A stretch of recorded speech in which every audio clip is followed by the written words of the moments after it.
Turakwegereje muri station za Imurenge TV ngo wisange. Mbere reka dutangira tumenya uwo twakiriye wari we twibwire. Murakoze cyane, nitwa Peter Baruhura. Ntuye Nairobi, aho bita Mwike Kasarani. Nzwi cyane mu muririmbyi, umuhanzi. Yego. Cyane wamenyekanye mu makorali atandukanye, Yozeya na Musingi. Ndumva arokongoko. Yego. Buri wese akikubona mu by'ukuri yahise yibuka indirimbo zimwe yagiye akurikirana, abarizo muri Musingi, muri Restoration cyangwa se muri Yozeya Ministry. Peter, turashaka ko tuganirira kuri composition yawe isa cyane ifite itandukaniro n'izindi composition tugenda tubona hirya no hino, kandi ikaba ifite nk'umwihariko y'amagambo tutapfa gusanga n'ahandi. Bigenda gute cyangwa se ubikora gute kugira ngo composition yawe ibe yihariye? Murakoze cyane. Buri muntu agira umwihariko we w'imihimbire, kandi icyo baza bita guhimbana urabyumva nyine umuntu ahimba ikintu nyine wako wahimbye mu yandi magambo. Rero nje nahawe impano yo guhimba nyine indirimbo. Bamwe bavuga ko biva mu miryango, ariko njye narabisengeye cyane, biva Imana irabimpa. Byaturutse nyine ko numvaga indirimbo nyinshi zaririmbwaga kera muri Kongo, za Tanzania, ngakunda kuririmba. Hanyuma ngeze mu Rwanda batangira nyine abandi gukompoza, jewe kibaza buri muntu yohimba indirimbo birashoboka.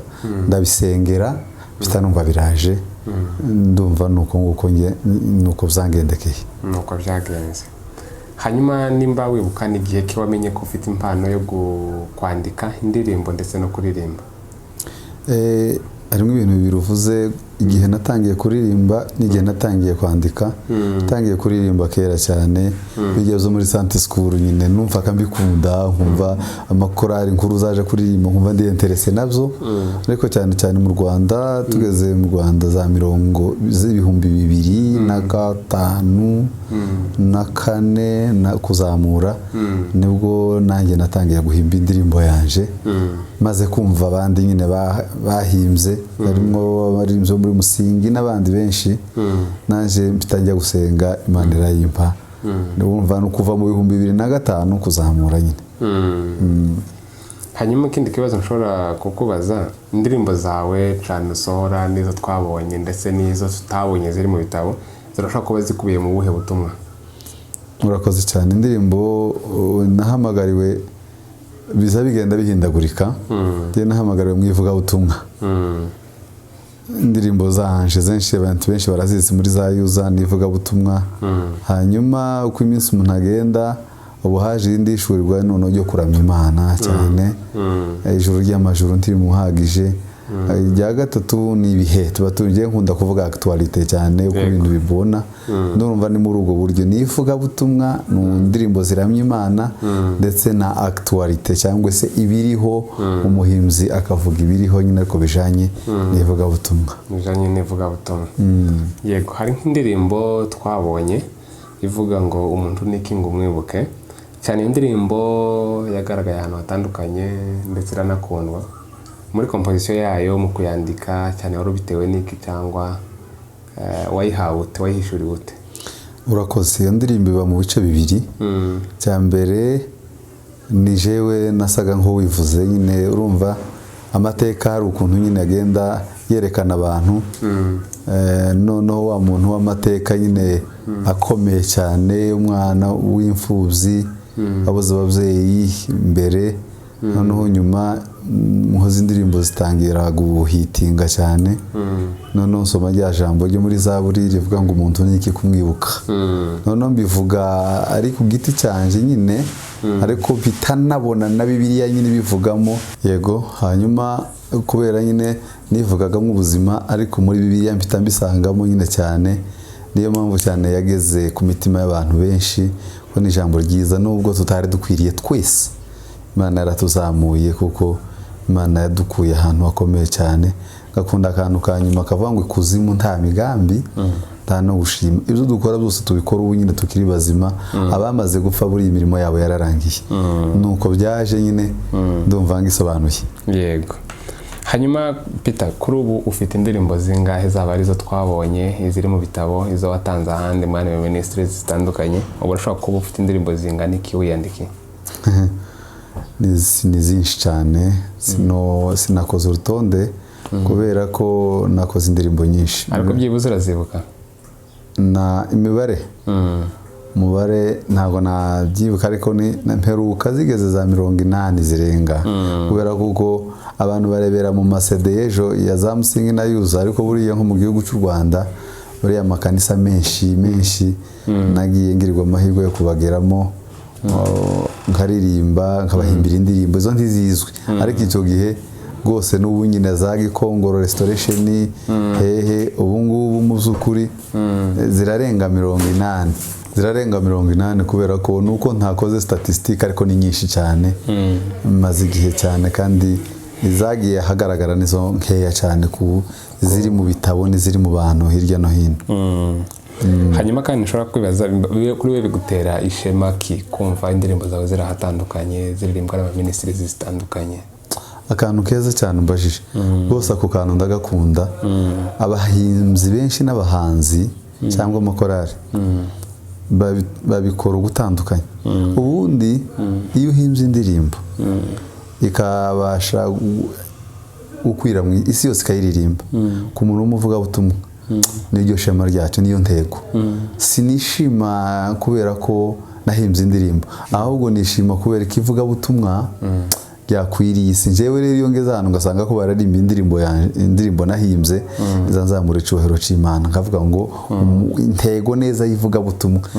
Ariko nawe urabyumva kubona umuntu unyuza ahantu, nigeze kugera ahantu batanazi pe, numva barimo bararimba indirimbo ivuga ngo kandi izo ntwari zanesheje, hanyuma nyine baradiskita ukuntu bahise bambona, wumva nyine numva mu mutima ndavuga ati Mana ushimwe kuko hari cyo washize mu mitima yacu kandi gikwira isi yose. Ngewe rero mpita numva icyubahiro cy'Imana kizamuwe, nkarushaho guca bugufi cyane kugira ngo ivugabutumwa rikomeze rikwire.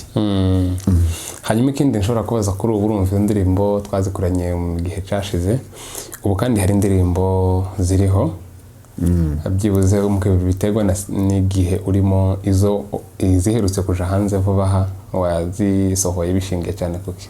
Murakoze cyane. Mperutse gukora indirimbo zigera kuri 6 cyangwa se 6 z'ama audio.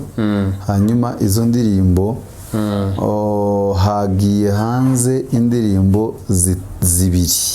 Izo ndirimbo zibiri nizo zagiyemo z'amashusho, izindi enye ziracyari ama audio ziratandukanye. Hari indirimbo ivuga ngo Yesu ni ufite umutozo w'ibihe, n'indi Giswahili ivuga ngo nimeweka neno lako.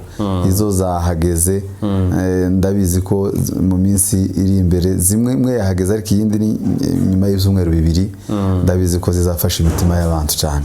Kuri ubu ni hehe abantu bashobora gusanga ibihangano bya Peter? Ibihangano byanje biri ubugani ni kuri Chanoga. Mbere twaririmbaga indirimbo zikajyaga ku masede, ubuga nta masede siko bimeze. Ubu nyine ni kuri Chano, ni Peter Baruhura official, kanda gutya ugahita ubibona.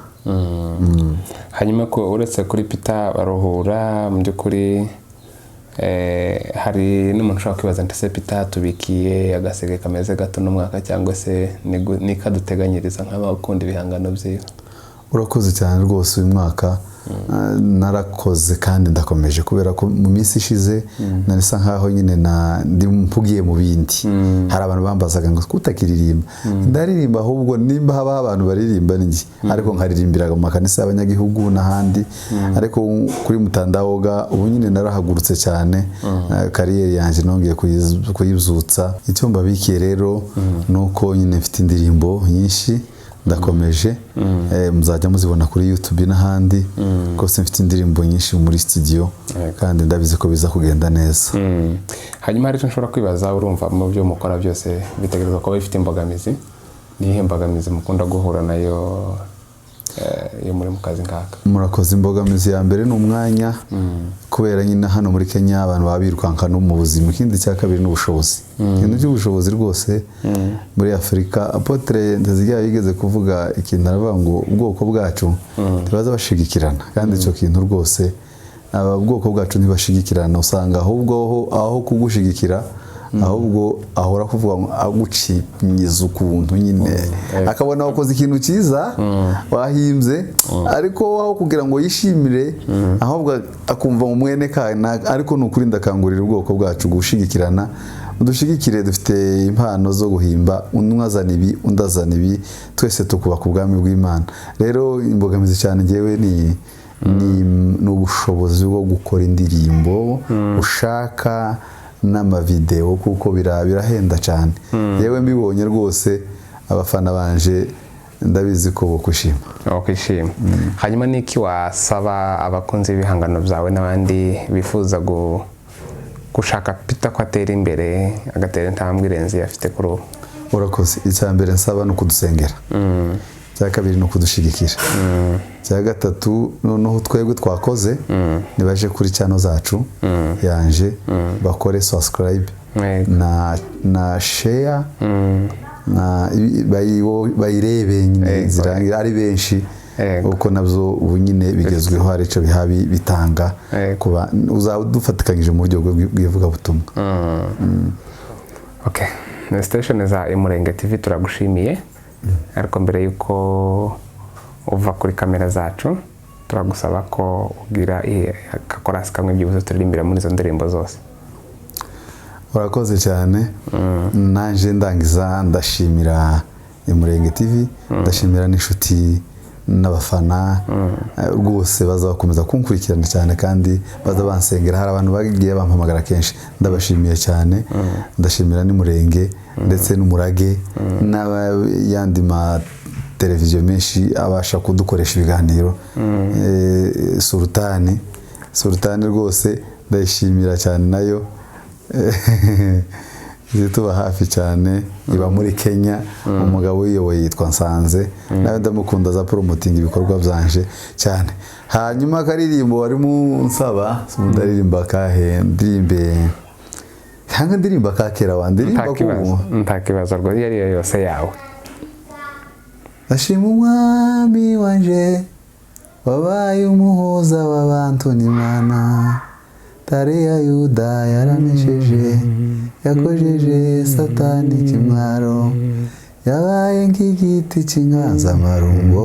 Iyo simwe kandi izo ntwari zanesheje zitwaye neza mu kibuga, zose zibiri mu gicuku ca nyuma Uwiteka yaranesheje, yitamuye mu nyigicu, ingabo za Farawo zicika intege, ingabo za Farawo zicika mu igikuba. Nukomeza uvuga ku ndimi kandi abanyamakuru tibaza bakomeza, kuko ndumva ni nyinshi cyane no ziririmba hano, kandi Imana ikakomeza ikaduha umugisha twese.